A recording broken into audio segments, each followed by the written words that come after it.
The ongoing pandemic has touched nearly all aspects of our lives, including our food chain. Meat production is down substantially due to coronavirus outbreaks at processing plants, leading to growing concern over the nation's supply. Consumer Reports just published information on where to get meat during this pandemic. So joining us now is Consumer Reports investigative reporter Rachel Peachman. Rachel, thanks for being with us. And so when we talk about the vulnerability of the meat supply chain, what does this mean for consumers? What can we expect to see and find at the grocery stores?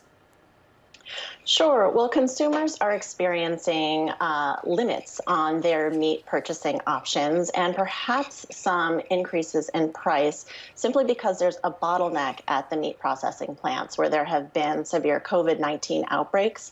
So while there is plenty of meat on the farm, animals are there, there's this bottleneck at the processing plants that isn't helping us get the meat to the grocery stores where people are trying to buy it. Yeah, Rachel, we've heard a lot about beef being one of those meats specifically that may be difficult to find. Will all meat products be affected?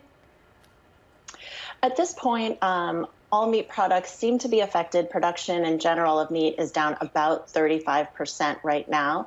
But I want to make clear that we also have supply in cold storage at this point. We've got hundreds of millions of pounds of pork, poultry, and beef. So it's not that you won't be able to get any meat. It's just that your options may be limited. All right. And you have to limit how much you actually bring home from the grocery store. How long do you foresee this meat supply being impacted like this? Well, it really depends on what happens at the meat processing plants. Most important is to keep the workers there safe and healthy.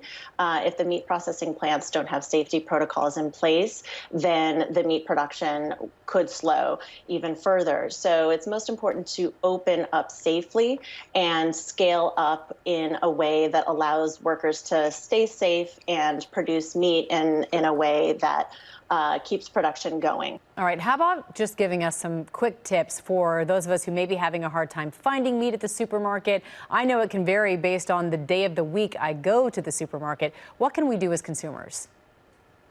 Absolutely. Well, this would be a great time to seek out your local farmer.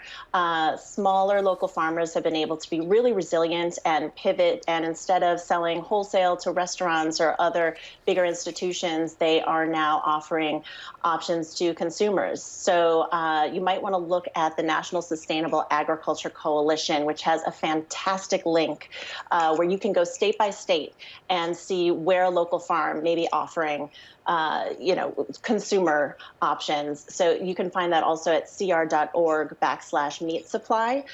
We link to that resource there. So local farmers are a great resource. We also could simply look to other sources of protein.